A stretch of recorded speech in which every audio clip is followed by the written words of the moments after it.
Well, what a roller coaster we've been on since Easter. Beginning with the Gospel of St Mark on Easter morning, we had what is called the shorter end of the story. The ending where there is no appearance of Jesus to the disciples, no neat tying up of ends and commissioning of them. In fact, nothing to encourage their faith and confidence in going out beyond locked doors. No comfort, no hope. They were left in a terrified state. Now, the church gradually developing into the institution that it is, that ending was far too messy for the men. Too miserable. So at some point in time, an extra 12 verses were added by a person or persons unknown, who neatened everything up and brought Mark back into line with Matthew, Luke and John. Ta-da!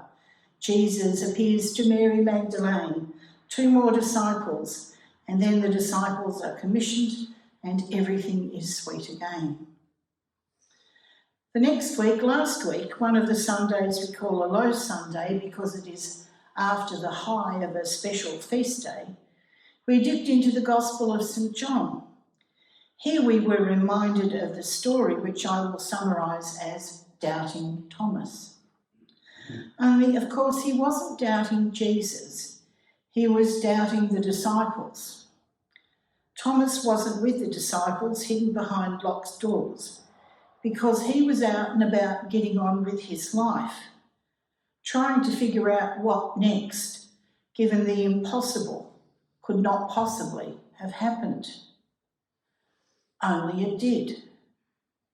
Thomas asked to see proof of Jesus' resurrected body and asked for things he knew were impossible. To put his finger in the holes in Jesus' hands or to touch his side.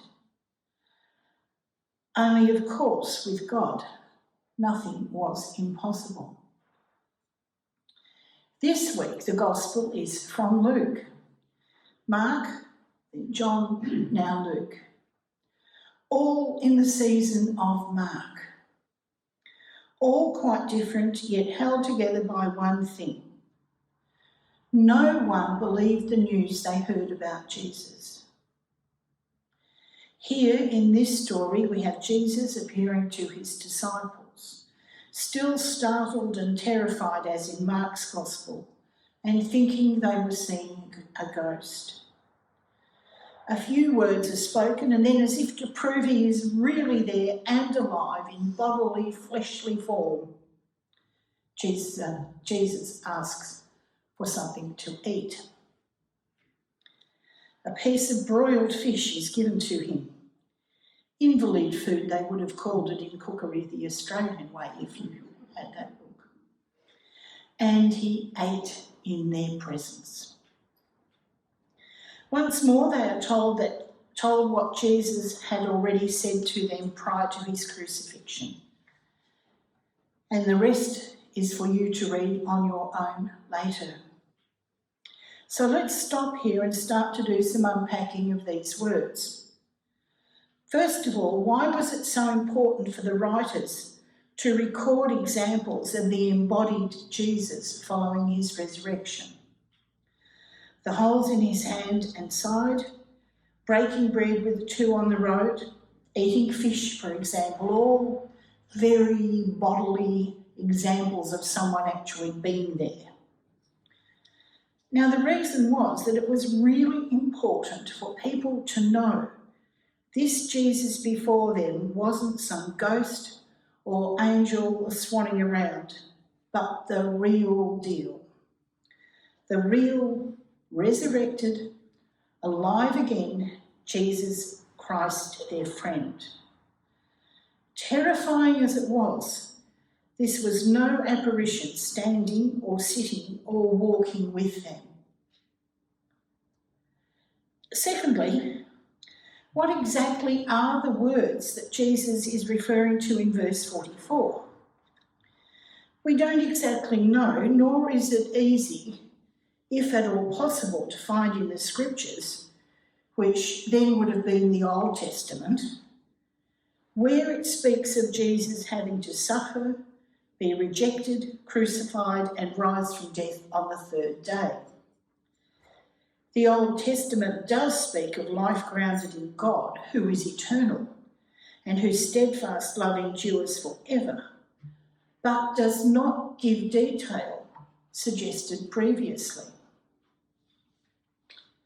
And then we come to verse 48, the last verse to be read for this morning.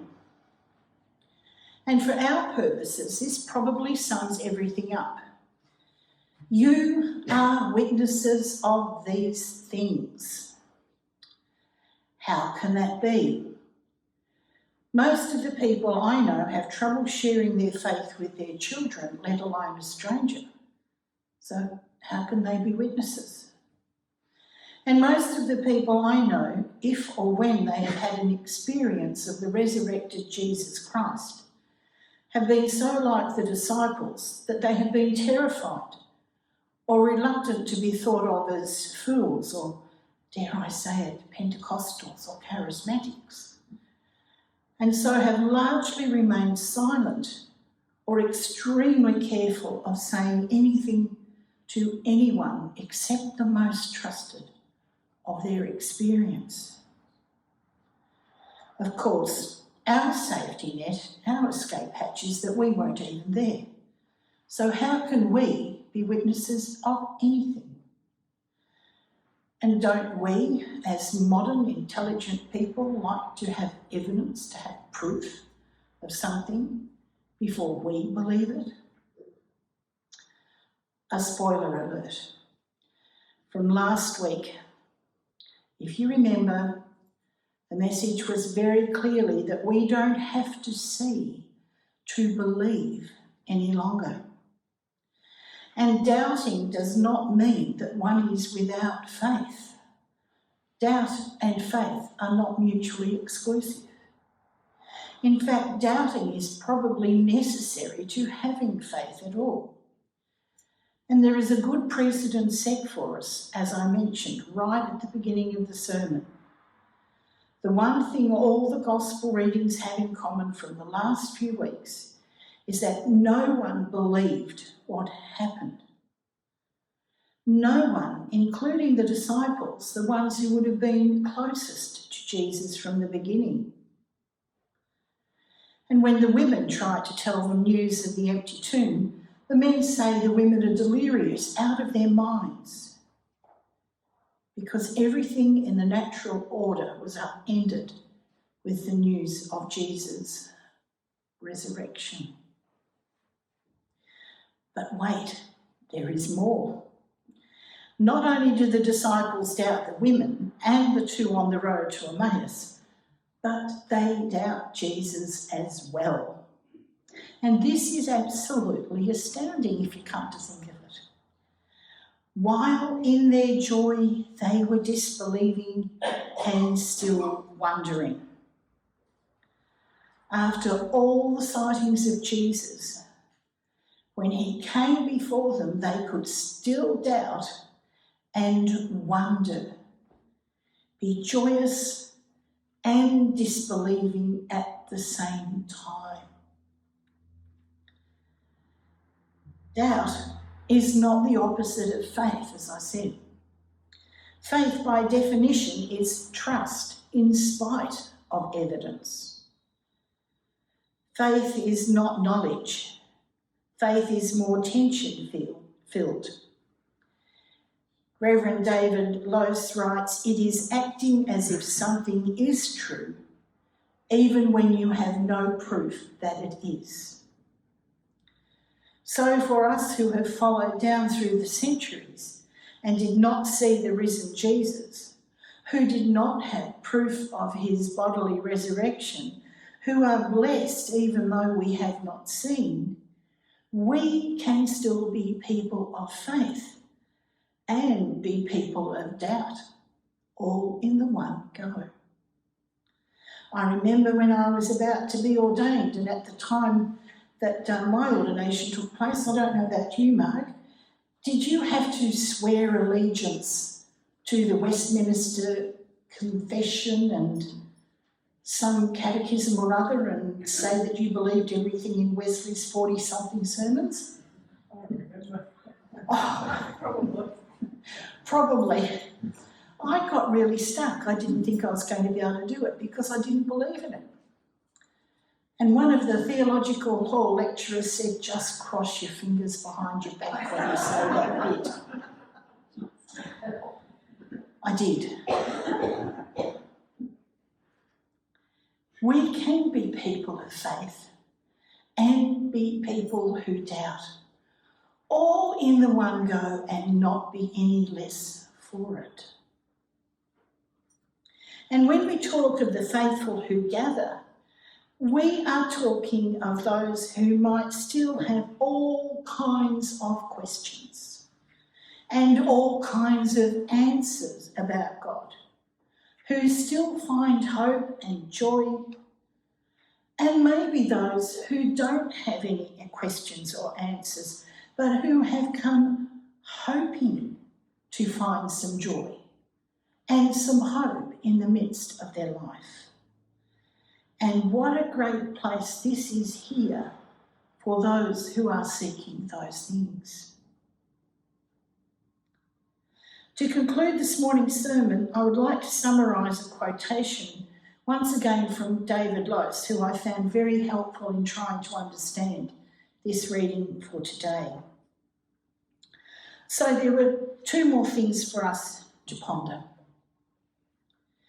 In light of all the trauma and sadness in the world, if we don't have some difficulty in believing the promises that God not only raised one person from the dead in Jesus, but also promises new life and second chances and forgiveness and grace to all, we're probably not paying attention to the scriptures.